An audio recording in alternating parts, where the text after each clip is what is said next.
Fly chick coming through. Nice to meet you. Glad you came too. Like you said when you know you got moves. You spit game and you know you spit. Hello, everyone, and welcome back to the Fastlane Collective. I am your host, Brianna. I am back this weekend, and I just want to thank Yasmin and Daniela for just taking the reins, man, and keeping everything going while I was out for a family emergency. But besides that, I'm back. I'm in sunny Florida, so that's at least a positive thing. It's nice and warm down here, as you can see. I'm like sweating outside. But I'm so glad to be back. Daniela, Yasmin, how are you guys? How was it like recording just the two of you last week? It felt weird not having you. Like it always does. Like when one of us are missing, I'm like, I kind of miss the other one. Not that like Daniela, you were bad company or anything. Like of course not. But every time I just need the three of us all together talking about motorsport. So yeah, it felt a bit weird, but we're glad to have you back. Three Musketeers reunited again. Three F1 Musketeers. Daniela, how are you? How's work going?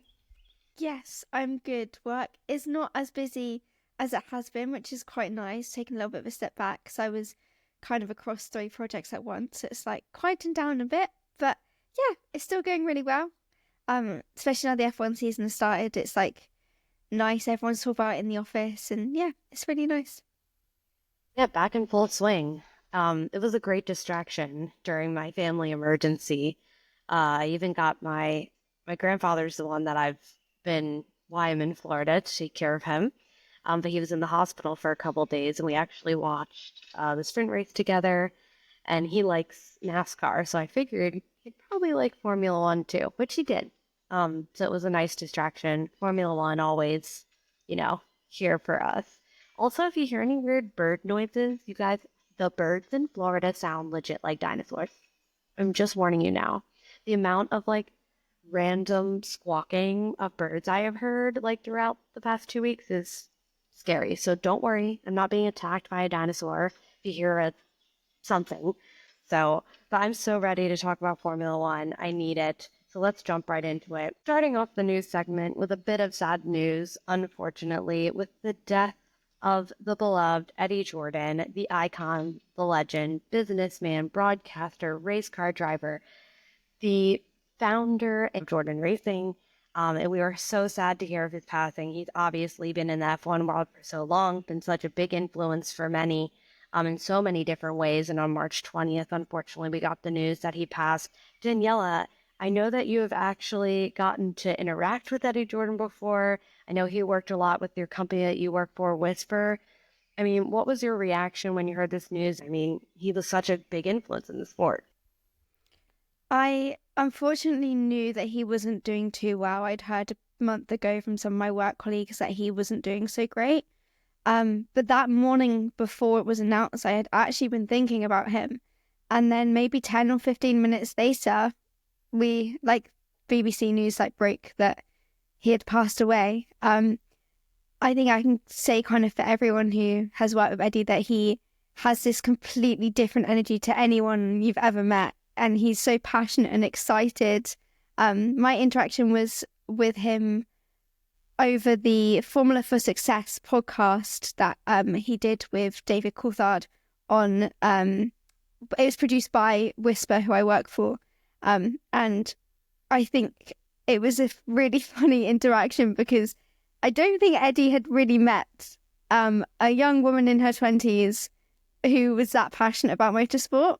And having him interact with me was very funny. He just kept constantly saying to me, "Are you sure you're not Irish?" I was like, "Eddie, I'm not Irish." And he just couldn't believe that I loved motorsport so much. And I was telling him about our podcast as well, which was really fun. And seeing him and DC interact was something special because you can really see that they had a really wonderful friendship. The episodes I worked on also include Gunther Steiner, and so seeing the three of them together was something truly special. When I went to the British Grand Prix, I also kind of had a bit of an interaction with Eddie and DC, because I was running around the stage area trying to get photos and videos for the Formula for Success social media, just trying to show it from a fan's perspective. And I could see Eddie and DC just like watching me as I was like running back and forth, going to the front, going to the back. And yeah, it was just, yeah, Eddie was just a very enthusiastic person. And he's definitely going to be missed amongst the F1 community. He's worked for quite a long time with Whisper. He worked a lot with Jake Humphrey, who's one of our co-founders, alongside David Coulthard, and obviously they all kind of work together at BBC and then at Channel 4. So he's been a big part of our Whisper community. Whisper very like sad to hear of his passing, and a lot of people that I worked with have also worked with him. And yeah, I think we're also like really sad to hear like that he has now sadly passed away, but he had meant a lot to everyone in the F1 world, and he changed the game for F1. So he was someone very pretty special, and I hope that now he can rest in peace. Yeah, he obviously was just so influential, not just in Formula One, but in drivers' lives. I mean, he gave Michael Schumacher his very first shot in Formula One, and without just without him giving Michael that opportunity, what could have happened to Michael's career? We would have never been able to see that talent, maybe. So just amazing to think. Yeah, as a fan, how are you feeling about this just icon in the sport passing? Yeah, it's really sad to see him go. To me, he's just like your typical Irish man, which I mean that in like the utmost respect. He had such a vibrant personality, and you know what? It was great to see someone from Ireland, as me who's Irish, have such an impact in the sport. He was just such a character, and I feel like he had quite the balance. He took the sport very seriously, but also had that fun with it as well, which I think sometimes a lot of people don't. More now, we see people having more fun with the sport, but I think back when Eddie was in the sport, fully in the sport, there wasn't really those moments to just laugh and have some fun with it. And him as a broadcaster as well was amazing, and everyone knows his career and the trajectory of it anyway, but yeah, definitely a big loss in the motorsport world, and he will definitely be a character that will be talked about for the history of Formula One. He definitely cemented himself in the forever history. He will go on the wall of F1 legend that all lives in our own brains. So I know all of us, and including myself, were sad to hear of his passing. And he was one of my favorites too because of his personality. He just was quirky. He was something different, and we don't see that a lot from some of the older generation of Formula One people. So it was just great to see, and his spirit was just contagious, honestly, even through a TV. So I know he'll leave a big hole in the Formula One community, but so honored to be able to watch and see his career over the years. So he will be missed for sure. Let's move on to something else that was popping up in the news this week. Maybe not so much happier news. Wow, the news is super depressing this week. We're so sorry. It's fitting the vibe of my past 2 days, so it's okay. But there are rumors flying around that Liam Lawson is already going to be replaced by the Japanese Grand Prix. They're basically going to flip-flop Yuki Tsunoda and him. The curse of the second seat lives on. I don't know what else to say. Yasmin, I can see you kind of cringing the vibes about this whole thing. Here we go again. Every podcast I seem to have a moment where I just get a tad bit annoyed, just a tad bit angry. And here we are again. Liam Lawson. Like, we are in the second race of this very, very long season. I understand he is not doing the best, completely understand, but can we let this man breathe? Can we let him like warm up this seat a wee bit? He's literally just in the car. And I get that you can be like, well, he had an opportunity in the Racing Bulls last year. Okay, but this is a completely different car, completely different team. Just see how it goes. Like, if at the end of this year, or even like halfway through the season, if he still isn't performing, then we can start to have that conversation. But I just think it is far too early to start thinking, all right, okay, well, I guess we'll finally use Yuki Tsunoda, who's been in that racing bill for God knows how long. I mean, just like, this podcast stressed me out. I can't do this anymore. I quit. We need to have a segment that's called like Yasmin's Irish anger comes out. Like I don't know, like not to stereotype you at all, but we just need a segment every single time. I mean, Daniela, are you feeling as much frustration as Yasmin is about this? I'm finding it so hard because I had been praying for more rookies.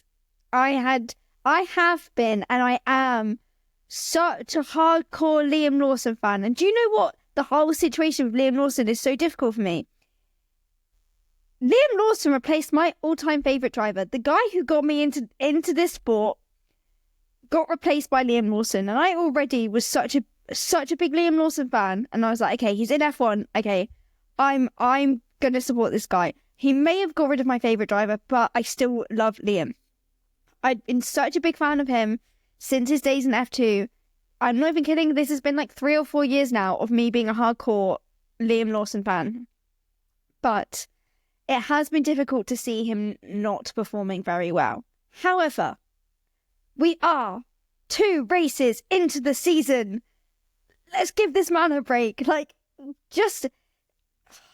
Mate, Red Bull just... I feel like that's the only way I can explain it, but Red Bull just really frustrate me. And I find it so difficult to sit here and be like, everything's fine, it's all okay, because it's not. And Red Bull just think that they can do whatever the hell they like and get rid of people just like that. Like why do you need to be so cutthroat? It's literally the second race.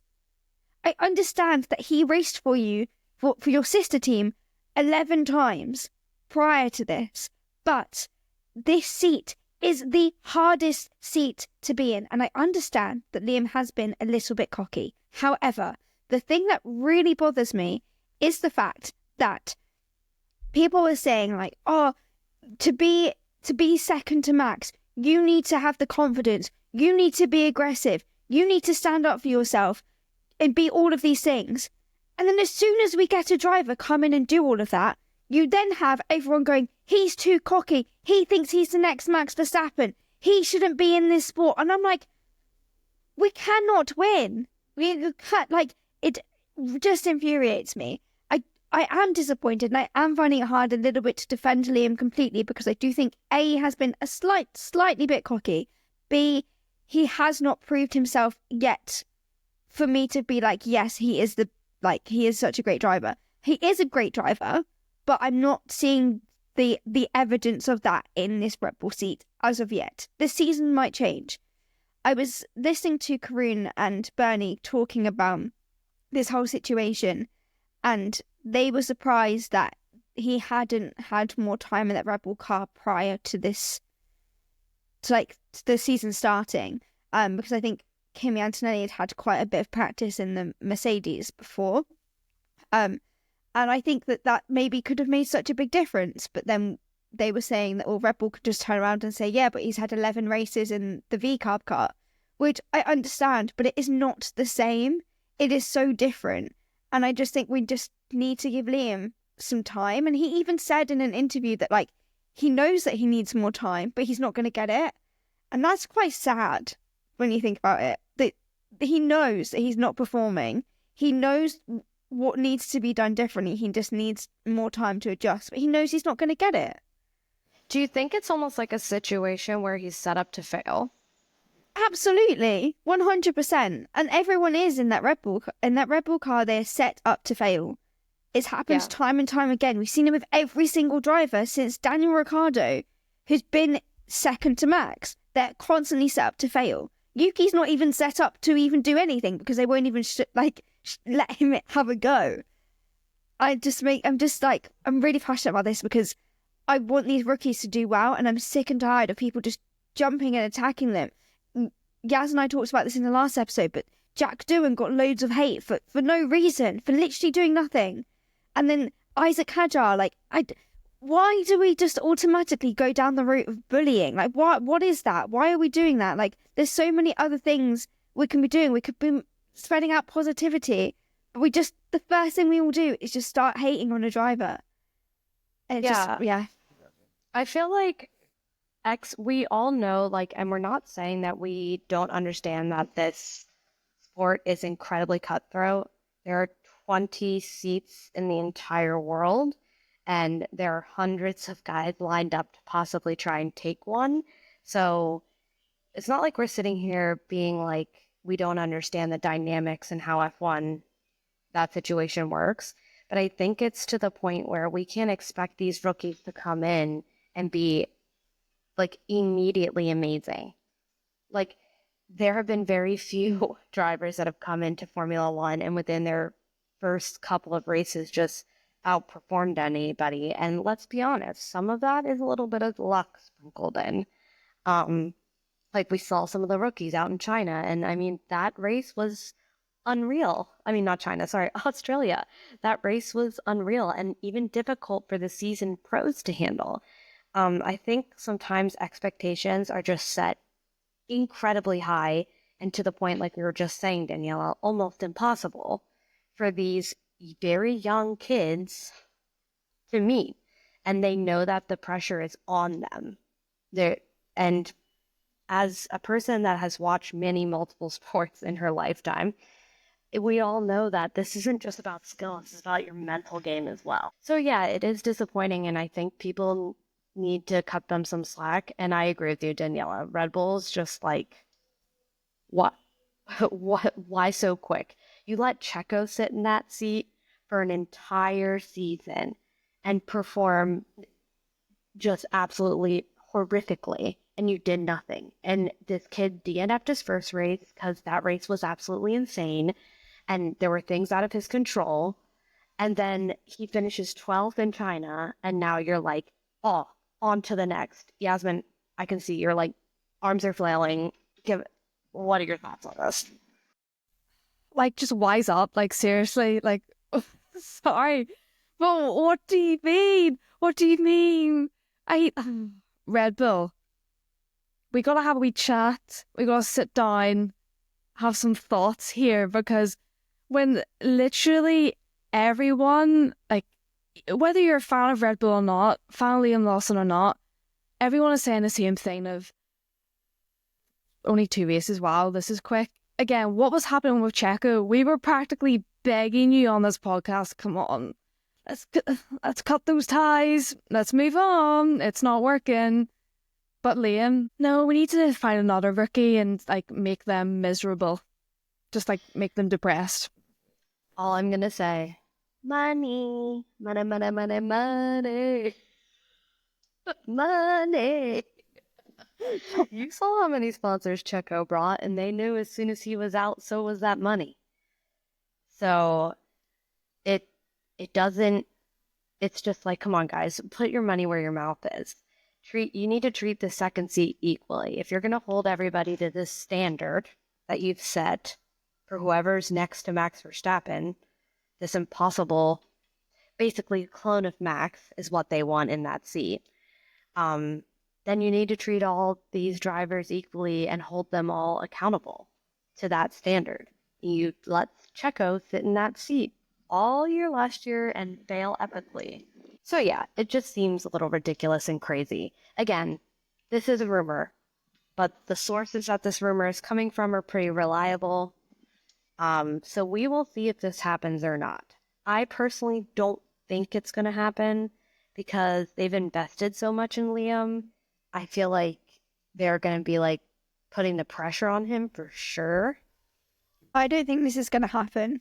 I think that they spent so much time and money in Liam before when he'd almost threatened to leave because they weren't going to give him a seat. and things happened that resulted in Liam getting a seat, I don't think that they will just let him go that easily. Not when part of the reason Danny Rick leaving was so that Liam could have a seat. They're not just going to get rid of him that quickly. I personally, yeah, I just think that if they did that, it'd look very silly on them because of the amount of money and time they've invested in Liam, and how because of Liam,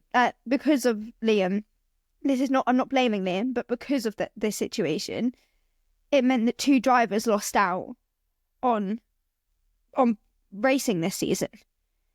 And so if they then were to get rid of Liam, that's 3 drivers gone over 1 seat. It just is ridiculous in my opinion. Yaz, what do you think? Oh, no, I don't want it to happen. I kind of think it's a bit of a scare tactic in a way, which you may say, oh, Red Bull wouldn't do that. I think Red Bull would do that at this point, just to kind of get him to perform, I guess, which I don't think is fair. I don't think you need to talk to Liam and, okay, what's not working, figure out what they need to do instead of going straight to, there'll be an emergency meeting and they're going to kick him out.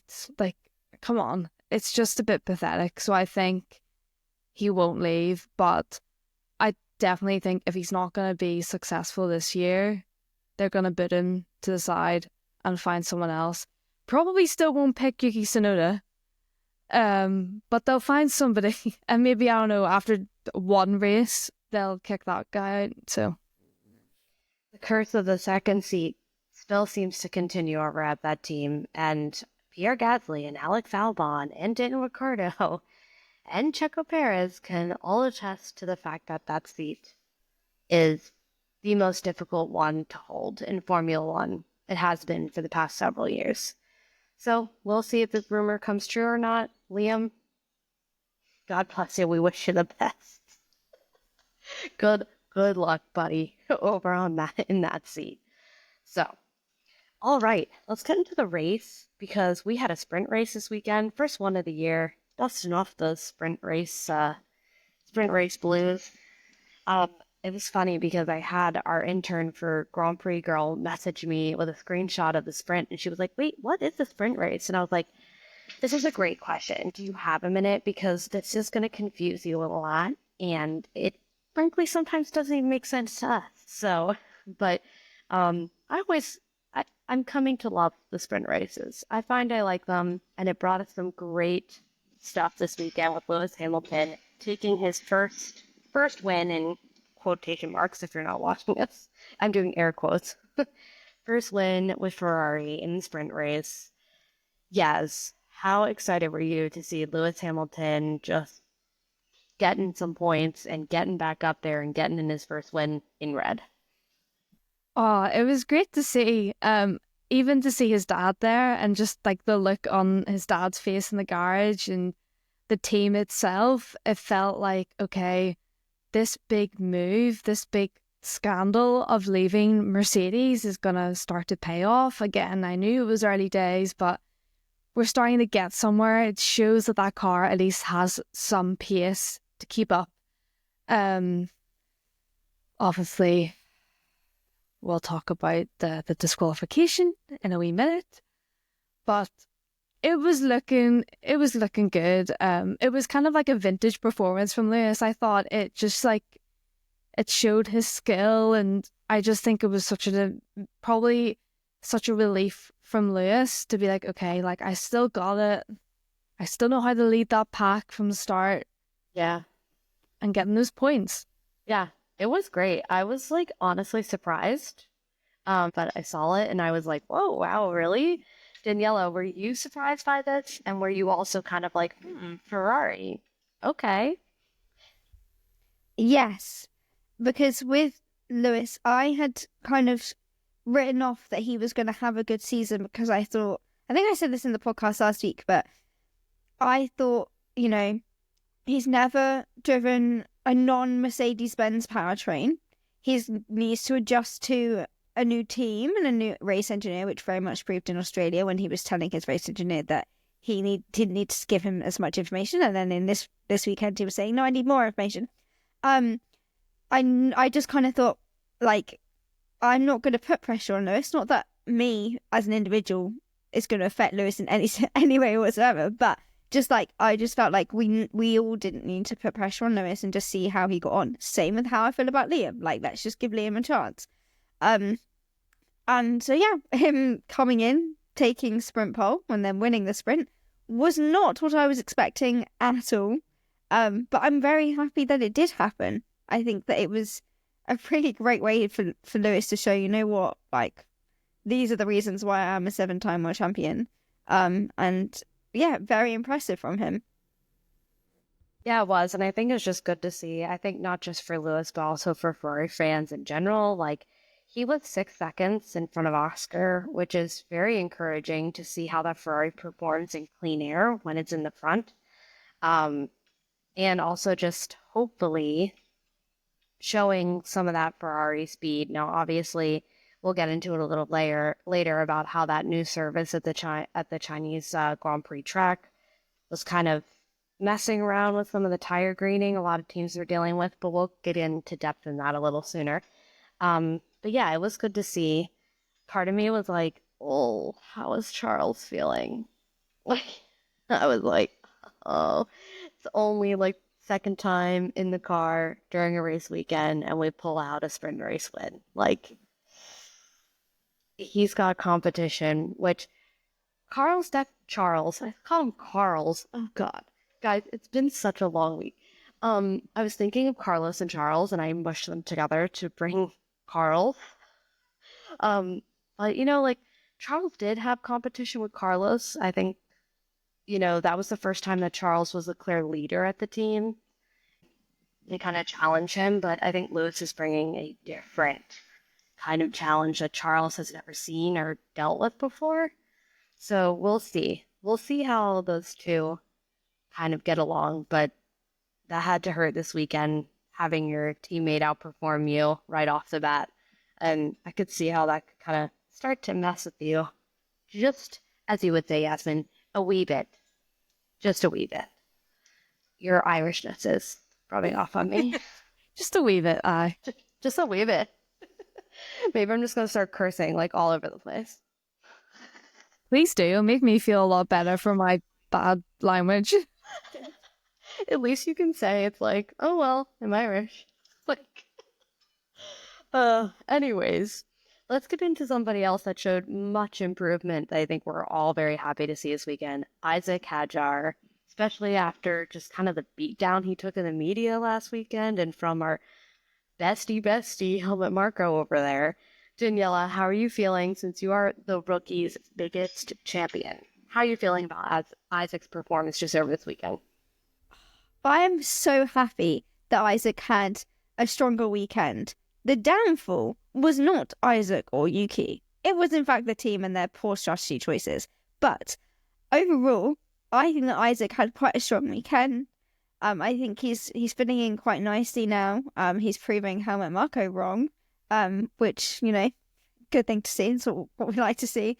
So overall, yeah, very impressed with Isaac. I think he definitely came back stronger after his DNF on the formation lap in Australia. I think he took on board a lot of like mental strength to be able to come back and go, you know what, I didn't have a great race or even a race, but I'm going to come back and I'm going to prove you all wrong. And that's exactly what he did. So I'm very happy for Isaac. It was a shame because they both could have been in the points.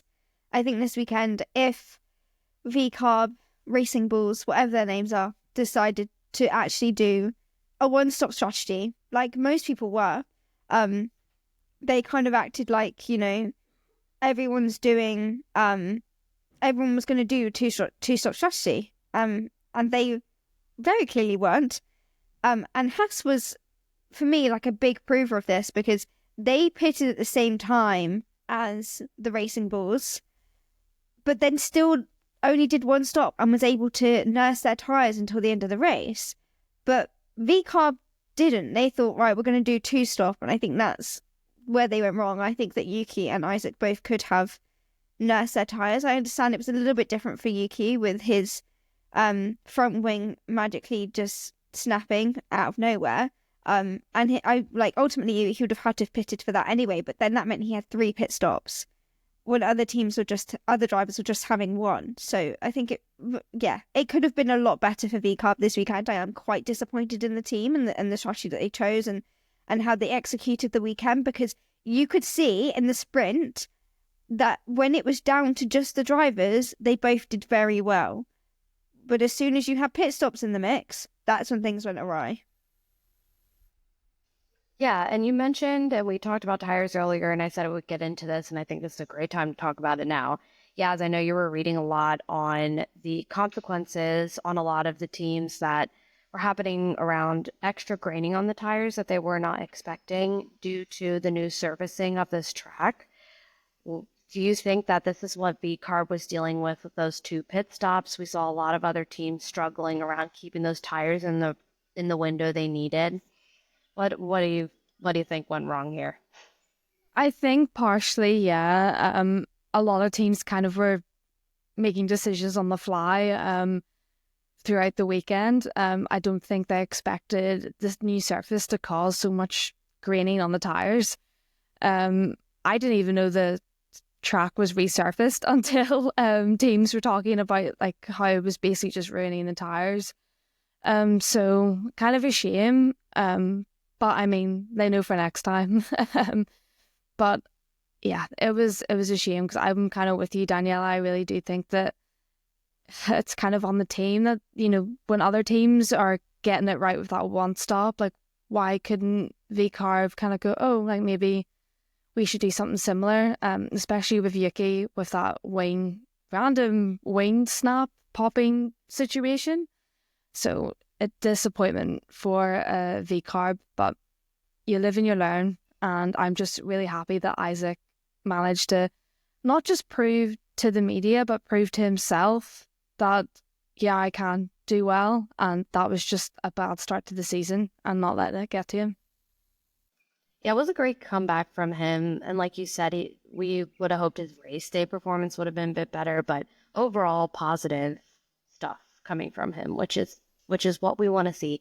We want to see him come back. We love Isaac Hadjar, and we love his radio. And I just want him to succeed. I just keep, no joke, what's been living rent-free in my head is his radio from F2 where he like wrecked his car and he was like, "No, he wrecked the car." It's rent-free in my mind for like weeks. But all jokes aside, we're happy to see these rookies kind of, starting to get their footing and putting in some solid performances. I think we'll see him in the points not long from this race on. So we've talked tires. We've talked random front snapping wings. Now let's get into brakes, because we had 2 particular individuals this weekend that just weren't having it with the brakes. Maybe it's this new surfacing. I don't know, but who knows? We saw Fernando Alonso's brakes light up in flames, which is causing him to DNF for the race. We saw Lando Norris struggling with the brakes toward the end of the race, which almost cost him a podium spot. He's lucky it happened when it did, because, man, I was watching those times at that last lap, and I was like, oh my God, George, whoa, what's happening? It's pretty crazy stuff. Daniela, any, takes on what was going on with Fernando or Lando in these brake situations? I'll be honest, I haven't done enough research into it. But I did hear Lando talking about it after the race, and he did say that, if the race was any longer, he would really struggled. He was like, every driver hates their brakes, but you need them. And he was just saying that, he knew if that race was another lap longer, even half a lap longer, George would have caught him. And he would, Lando was struggling. That final part where he just was like, I'm pushing my foot to the floor and nothing's happening. And that must be extremely terrifying. I couldn't, imagine how that feels like. But, it's probably scary at 30 miles per hour, let alone 200 miles per hour, whatever it is that they do. So yeah, could you imagine? Like, honestly, let's just pause for one moment. Imagine going like 200 miles an hour, 150, or whatever that is in kilometers, and just being like, my brakes aren't working, I can't stop. Like, what? They're in like rocket ships. Like, I would be for sure pooping my pants. I don't know about you, but I would literally be like, I'm gonna die. I'm gonna die. So the fact that I'd he just was be like calm. screaming. I'd be screaming on the team radio, just going, ah, Right. the whole way around. Right. Exactly. So yeah, I think that it was impressive that Lando was able to bring it home, let alone take home second.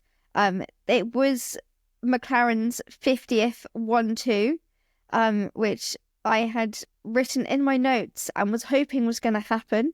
It was very exciting that it did. And yeah, I think it was quite impressive for Lando to be able to actually bring this car back in one piece and bring himself back in one piece. Was what I could hear him moaning about his brakes. I was like, oh, this doesn't really sound good.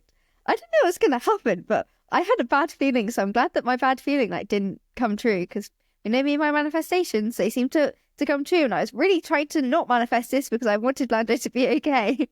But then... were you remaining optimistic? I was trying to remain optimistic, but when you hear someone say that their brakes aren't working over the team radio, your heart does kind of, sink a little bit. And then with Alonso, it just was quite sad that he had another DNF after Australia, like 2 DNFs in a row. His teammate Lance Stroll is ahead of him in the championship standings. Dear God. Yeah. Dear God. Oh my goodness me. So I'm feeling quite bad for Alonso. Yeah. Moment of silence for Alonso's ego. I mean, Daddy's little son is above him in the points right now. I'm just sad Oh. because the whole remaining optimistic comment from me came around in the 2023 season when I kept saying that I was remaining optimistic for a Fernando Alonso win. I never got my Fernando Alonso win, so I said, okay, it's fine, 2024. Never got my Fernando Alonso win. 2025! And 2 DNFs. I mean, Wow. it's rough. It's rough. Listen, we're going to remain optimistic, though, because anything Yes. can happen. And if we know Fernando Alonso, he'll come back stronger than ever. It's kind of crazy. But the brakes it was interesting that we saw 2 teams struggling with brakes for 2 different reasons in the same race. You don't often see that. We often see brakes getting hot, them telling to lift and coast, that kind of thing, but not fireballs of brakes and not losing the brakes completely and trying to finish the race. So even though the race was kind of boring, that was quite interesting, I feel like. What I think you mentioned, Daniela, McLaren took home their 50th 1-2, Oscar Piastri taking home that first place. Yasmin, how happy were you to see that Oscar performance was there? He didn't let up and he brought home a win. Oh, I was so happy to see it. Again, I am a bit biased when it comes to Oscar Piastri. I just think he's a great driver and he just lives up to the hype that he has. I think Oscar really needs this, especially after kind of the curse of Australians racing in Australia. They always seem to have bad races in Australia. But he just had an excellent race and brought it back from that just terrible race he had last week. And I also think, it kind of proves to McLaren that, Lando and Oscar are kind of on even playing fields. They both have the talent to be World Championship winners. And I think that down the line, we're going to have this issue that they're both, I think, going to be one's going to win, then the next week the other's going to win. I think it's really going to be this top and tail of which driver is going to get those points and which one is the team going to prioritize. But yeah, I'm really happy for Oscar. Yay! I'm just so pleased. I'm just so pleased and so happy. and I can't wait to see what he does next this season. Yeah, McLaren really starting off strong. I think we all anticipated that. But if these two keep going neck and neck, when will McLaren pull the trigger on who they're putting their eggs in their basket for? Because we saw them really struggle with that last year, and they even admitted that it cost them, possibly. So we'll see how quickly they decide to determine that this year. And who will it be? Who will it be? Will our predictions that we made, second episode, around which drivers would be stronger in each team come true? We will see. We will see. Before we get into the big juicy part that everybody is probably waiting for, obviously the DQs that were announced after the race, two more things we want to talk about. One, we've talked about brakes, tires. Now let's get into, we sprinkled a little bit of front wing in there, but let's go back to it because we saw the first little bumpity bump and collision between teammates, that being Lewis Hamilton and Charles Leclerc. Obviously, this wasn't a purposeful kind of thing, just right place, wrong time kind of situation. Daniela, what do you take from this little accident that caused Charles, obviously, to have his front wing taken off by his own teammate? I was so shocked that he kept going and didn't come in, because obviously the FIA would have said it was completely so I don't know, safe. They didn't see it as harmful or at risk. Otherwise, they would have demanded him he would have been shown the red and black flag, and he would have had to have come in to change it. And he wasn't, and he survived the whole race. Ultimately, it would have made him slower, but he ended up having a really good race despite his plate being broken. And I think it started to show you what those two drivers can do in that Ferrari, and I think that we started to see a little glimmer of them two kind of battling it out, especially going into that first corner. So it makes me quite excited for the rest of the season, seeing how they kind of work either together or against each other. But I wasn't expecting Charles to do so well with that end plate. I thought it would have been more significant in kind of making him struggle, but it kind of did the opposite overall. But I think he genuinely was a little bit slower, but he managed it really well. Yeah, I think we often see this from Charles. He's able to overcome when the car maybe is not aerodynamically to what he would prefer. And again, I think he knew, if I've got any chance to still stick it to my teammate, I need to take some risks and maybe just try to work with what I've got. Because obviously pitting and changing that front wing, that is a huge amount of time to be in those pits. And then they would have had to play the game of tires since that happens first lap. So it is interesting, but unfortunately it didn't pay off. That this is going to cause a little bit of tension between Lewis or Charles? Or do you think they've dusted it off and they're like, no, just an incident? I don't think it will cause much. Yeah, I think it will be different if it was something that put Charles out of the race.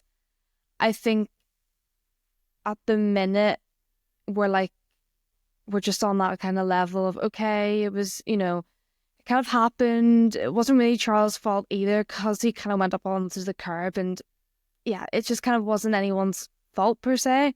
And Lewis, on the radio, was like, someone just hit me. He didn't even notice that it was Charles. So someone, aka my teammate. Someone just hit me. Yeah, your teammate.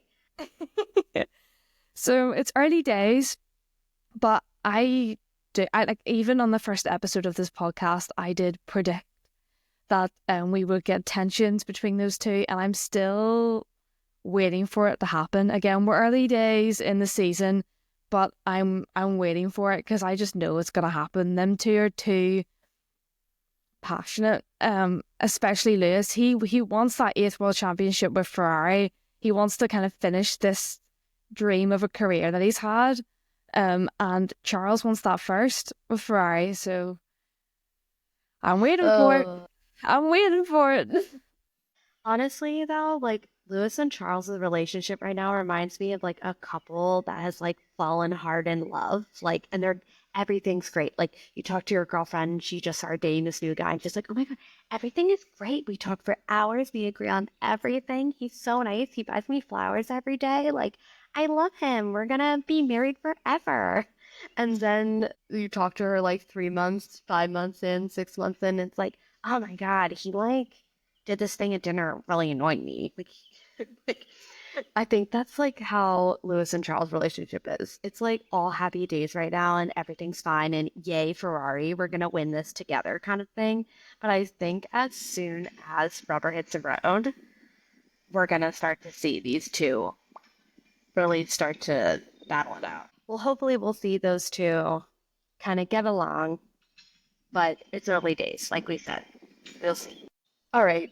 Before we get into the last subject, before we start talking about the big shocking news, George, being that consistent little Mercedes driver they always hope for, taken home second time he's been on the podium, first 2 races of the year, bringing home big points, really delivering. If you watch DTS, you know that this is exactly what Toto Wolff wanted from George Russell. Consistency, bringing home points, taking chances, and really bringing it home for the team. Daniela, are we really seeing George step into this Mercedes leadership here? Absolutely. It's exactly what Mercedes have been looking for. They have made it very clear what their expectations were from George this year, and I think that he has definitely gone in and done everything they've asked of him. He's doing very, very well for himself. Very impressed that he's been this consistent. Wasn't expecting the consistency. I thought, okay, Australia, great result. Didn't think it was going to happen back to back. So I'm hoping, will it happen a third time? We'll see. But yeah, very impressed with George so far this season.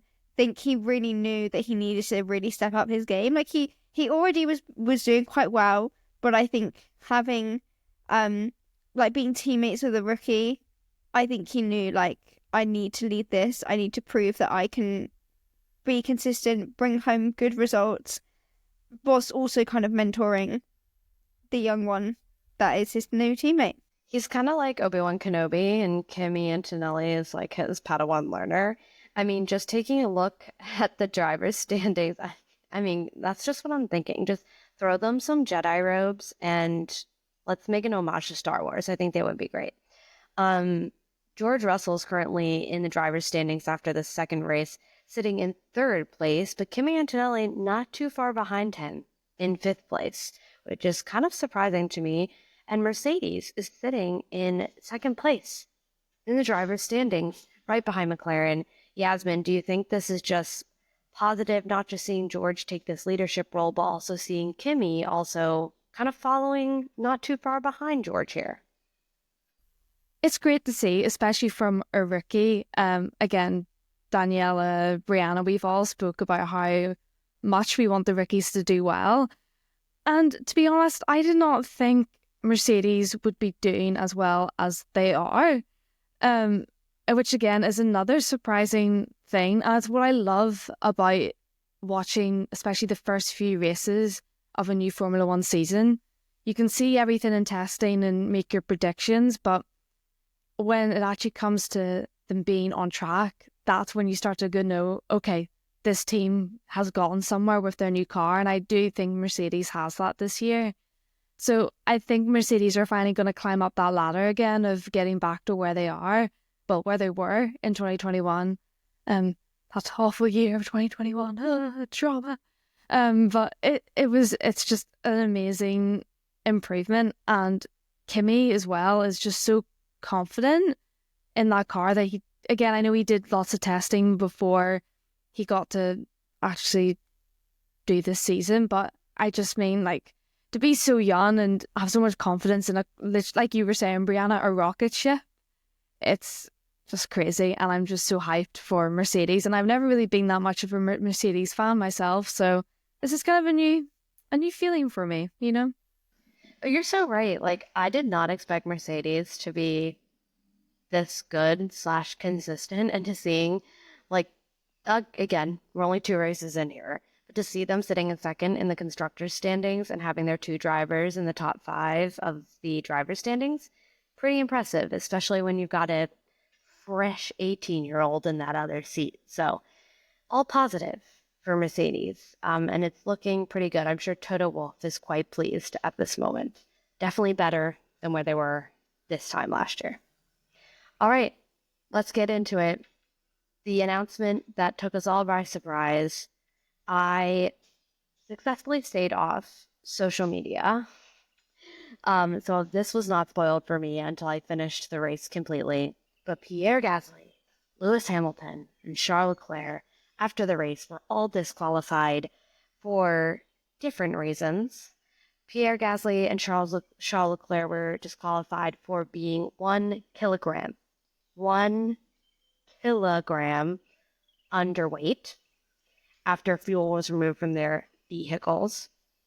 And then Lewis Hamilton was disqualified because of the wear that was happening on his skid plate, which, to let you all know, the wear was less than the width of a credit card. Yeah, Yasmin, thank you for the visual.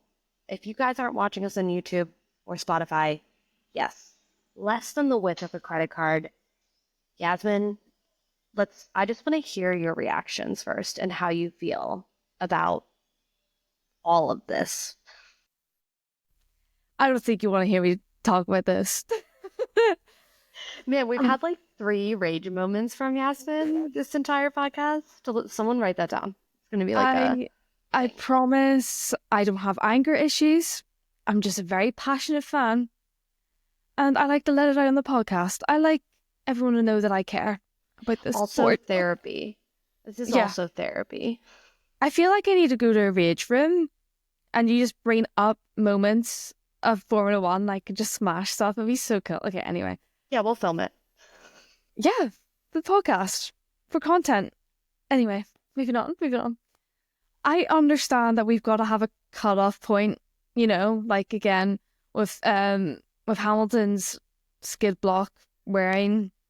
Understand we have to have a cutoff point, but as a driver, as a team, you cannot tell me you're not pissed. You're not pissed the fuck off, because that is just so annoying that you've put all this work, like your whole team has come out to the opposite side of the country, worked so hard, everyone back at the factory, you're there and you're like, okay, we got a good result, we worked hard, and then you just get taken away like that. It's just, especially for Ferrari, I mean, these disqualifications, like this is a significant amount of points that is taken away from the constructors, and those points are going to add up at the end of the year. Like when they really need those moments, those points, like they're not going to have it, and they could lose out big time, whether it's the drivers' championship or the constructors. So it's just not looking good, and it hurts my soul. All I have to say is, thank God Lewis Hamilton won that sprint race and at least got something out of this weekend.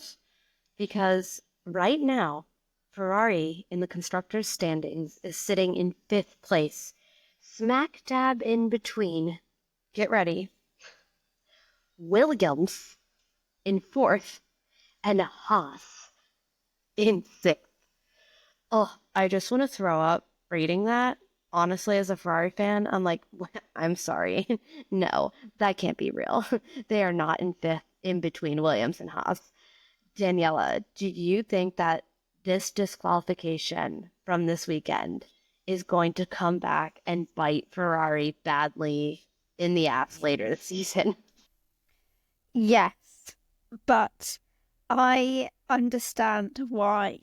I get it. I am in the mind of thinking, well, it was under, and yes, it was less than the width of a credit card, but you have to have a cut-off point somewhere. Otherwise, what is the point of these rules? It's there for safety. They have to put them in. They can't, like, if this was, like, it's so hard because if, other people would be like, yeah, but if it was like 1.5 less, then like, it's fine. Of course they deserve it, but it's because it's 0.5. But I'm like, but they need to still have this cutoff, and I understand it's not Lewis's fault. I get it, but rules are rules, and they have to have a cutoff, because otherwise, what is the point? So I do think that it is going to affect Ferrari. It could come down to like the final race of the season. They could be fighting for second in the championship, maybe first, who knows? And these points could have determined that they had won. But there's not much that we can do about that. We can't change these things, and it's not their fault. But sometimes these things happen, as much as I hate to say it.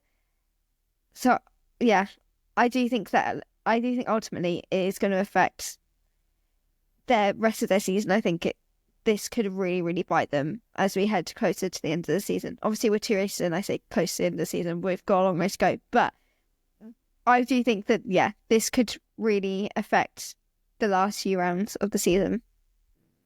I agree. It just it was a shame too, because Daniela, you mentioned earlier, Charles actually put in, it wasn't their best race, but at least they were going to take something out of it this weekend.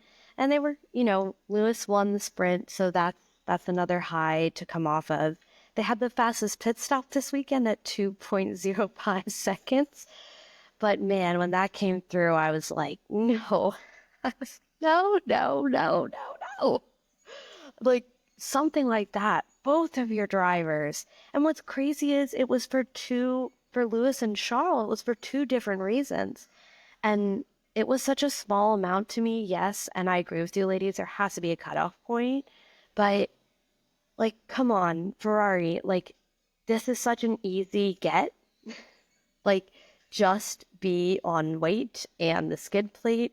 And with the skid plate thing, you start to wonder, was that something they were struggling with all week? We know that we had, they seem to be struggling with traction a bit in the main race this weekend. So it's just come on, these are the simple things you just have to nail every single time so this type of stuff doesn't happen. And I kind of saw flashbacks of the Ferrari clown crew appearing in my mind. But it's a real shame for that team, and I agree with both of you. It's going to come back later and bite them in the butt, because this year these teams are closer than ever, and they need to be fighting for every single point they can get. And it was a shame they weren't able to capitalize on, that Lewis sprint race win as well. So for Pierre Gasly, this was also a big loss. He had a pretty great race. I have a soft spot in my heart for Pierre. I know a lot of people do too. So that was kind of a real bummer to see.